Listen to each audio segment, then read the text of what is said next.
Tungsten inert gas, or TIG, welding is a form of arc welding that uses a non-consumable tungsten electrode in an inert atmosphere, typically made up of argon or helium.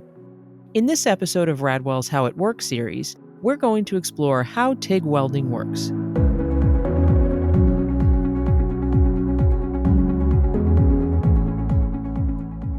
First, let's review the main components of TIG welding. There are 7 components in a TIG welding setup.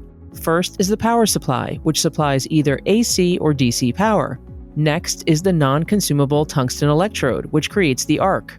Third is the foot pedal, which increases or decreases the power to the electrode. Fourth is the ground clamp, which attaches to the workpiece or table. Next is the shielding gas, which protects the weld from oxidation. Sixth is the welding torch, which holds the electrode and allows the gas to flow over the weld. The final piece is the filler metal, which is added separately to the weld pool. Now that we've reviewed the main components of TIG welding, let's talk about how it works.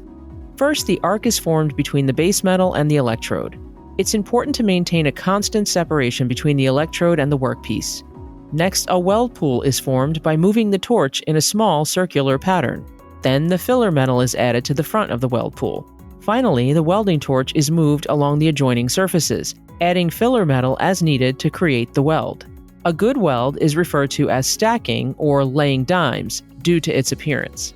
TIG welding offers more precise control of the weld than any other arc welding process. It creates strong joints and produces top-quality welds in almost all metals and alloys used in industrial processes. If you like this information on TIG welding, like this video and subscribe to our channel for more information on industrial products and processes. Also, be sure to check out our What Is video to learn more about the TIG welding process. For information about Radwell, visit us on the web at radwell.com or connect with us on social media. Thanks for watching!